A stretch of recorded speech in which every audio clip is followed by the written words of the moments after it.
প্রিয় দর্শক, শুভেচ্ছা নেবেন।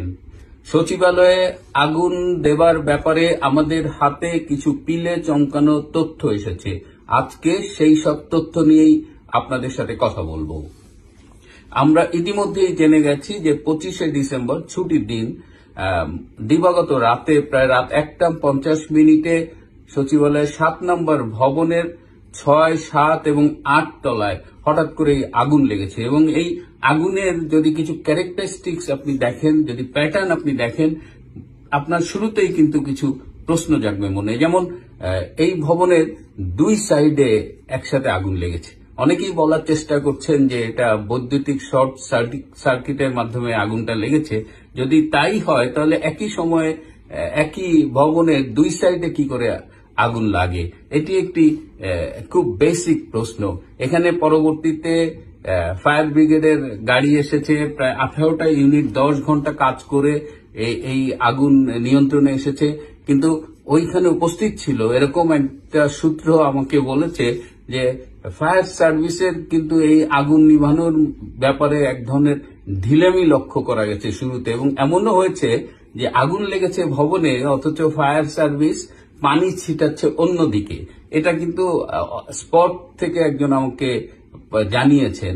এছাড়াও সাধারণত এরকম একটা বড় দুর্ঘটনায় একটা এরিয়া কর্ডন করে ফায়ার সার্ভিসকে অপারেশন করার কথা, কিন্তু ইট ওয়াজ ওপেন, সেখানে সাধারণ মানুষ ছিল, সেখানের পাশে রাস্তা দিয়ে গাড়ি ঘোড়া চলছে, পুরো এরিয়াটা কর্ডন করা হয়নি। এবং তার ফলশ্রুতিতে নয়ন নামে একজন ফায়ার ফাইটার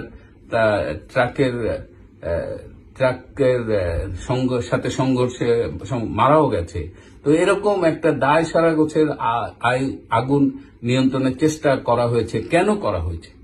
আবার দেশে যখন কিছু ঘটনা ঘটে তখন বিদেশে, বিশেষ করে আমেরিকা এবং ইংল্যান্ডে কিছু আবাল আছে। এই আবালগুলো ওইখানে বসে বসে থিওরি করতে হয়। যেমন এই যে সচিবালয়ে একটা আগুন লাগলো, এই আবালগুলো বলতেছে যে আওয়ামী লীগের কাজ, এটা আওয়ামী লীগের লোকজন এই আগুনটা লাগাইছে। সচিবালয়ের মতো একটা নিশ্চিদ্র নিরাপত্তার জায়গা এবং সবকিছু ওয়েল প্রোটেক্টেড, এখানে তো আপনি চাইলেই যে কিছু করতে পারবেন না। আর আওয়ামী লীগ যেখানে সারা দেশে তাদের ঘরে থাকতে দেওয়া হচ্ছে না, দাঁড়াতে দেওয়া হচ্ছে না, মা নামাজ পড়তেছে, সেখানে ছেলেকে খুঁজতে যেয়ে ছেলেকে না পেয়ে মাকে হত্যা করা হচ্ছে। এরকম একটা পরিস্থিতিতে মানে মাথায় গোবর যদি না থাকে তাহলে সে কিছুতেই এটা বলতে পারে না যে এই অগ্নিকাণ্ড আওয়ামী লীগের লোকজন করেছে। একটা মজার গল্প বলি যে বাড়িটা আপনার, এই বাড়ির দেখভাল আপনি করেন, এই বাড়ির চাবিটা আপনার কাছে আছে, এই বাড়ির নিরাপত্তা নিশ্চিত করার জন্য আপনি একটি সিসিটিভি ক্যামেরা বসিয়েছেন, সেই ক্যামেরা আপনি রেগুলার মনিটর করেন। এখন আপনার বউ প্রেগনেন্ট হলো আর আপনি বললেন ছাত্রলীগের কাজ, তাহলে তো হবে না। এই সচিবালয়ের নিরাপত্তা কারা দেখে? এই সচিবালয়ে কারা যায়, কারা থাকে? এবং ওই রাতেও সচিবালয়ে কিন্তু চিহ্নিত কিছু লোক ছিল। সুতরাং এই আগুন কারা লাগিয়েছে এটা দিবালোকের মতো স্পষ্ট হয়ে যাচ্ছে। কারা চেয়েছে যে এখানকার ডকুমেন্টগুলো পুড়িয়ে ফেলতে হবে, কারা চেয়েছে যে তাদের দুর্নীতির এভিডেন্সগুলো এখান থেকে রিমুভ করতে হবে, এবং আগুন লাগালে এখন যে পুড়ে গেছে, এই যে পুড়ে গেল টোটালটা, এখন আপনি বলবেন যে এই ডকুমেন্ট চলে গেছে। তো এই যে যতগুলো মন্ত্রণালয় পুড়েছে তার একজন সচিবের সাথে আমার রিসার্চ টিমের একজন কথা বলেছে, এবং তিনি মানে খুবই হতাশ যে তিনি বলেছেন যে তার সন্তানরাও এইসব এই নাহিদ আসিফের চেয়ে বয়সে বড়, কপালে ফের ছিল বলেই এদের অধীনে আজকে সচিবগিরি করতে হচ্ছে। তো তিনি বলেছেন যে কেউ যদি ডকুমেন্ট ইরেজ করার জন্য বা সরিয়ে ফেলার জন্য যদি পড়ায় তাহলে তারা খুবই মানে নাদান একটা কাজ করেছে। কারণ প্রত্যেকটা ডকুমেন্ট এই ডিজিটাল সরকার গত যে শেখ হাসিনার সরকারটা ছিলেন তারা কিন্তু ডিজিটাল বাংলাদেশ করেছিল, এবং সব ডকুমেন্ট যখন জেনারেট করা হয়, ক্রিয়েট করা হয়, যখন চিঠি যখন টাইপ করা হয়, এটা কিন্তু একটা স্ক্যান কপি, এটা কিন্তু এই ডিজিটালি কোথাও সেভ থাকে। সুতরাং যা কিছু পড়ানো হয়েছে অধিকাংশরই কিন্তু ব্যাকআপ সফট কপি আছে, যেটা হলো যে অনেক সময় ওই যে সুপারিশ করে চিঠি, মানে ওই সুপারিশের ছবি, মানে সাইন টাইন ওইগুলো অনেক সময় থাকে না, কিন্তু অধিকাংশ ডকুমেন্ট যে পোড়ানো হয়েছে এগুলোর ব্যাকআপ কপি কিন্তু আছে। সুতরাং যে পাপ ঢাকার জন্য এই অপরাধগুলো করা হয়েছে সেটি আমার মনে হয় সম্ভব নয়। যাই হোক, যেটা বলছিলাম যে আমাদের হাতে পিলে চমকানো কিছু তথ্য এসেছে। তার মধ্যে সবচেয়ে ইন্টারেস্টিং যে তথ্য, যেটি আসলে গোয়েন্দাদের হাতে একটা ফোন আলাপ ইতিমধ্যেই এসেছে। সেই ফোন আলাপে এই উপদেষ্টা নাহিদ খুব স্পষ্টভাবে সমন্বয়ক হাসিবকে বলছে যে সচিবালয়ের 7 নম্বর ভবনে স্পেসিফিক অ্যাকশন নিতে।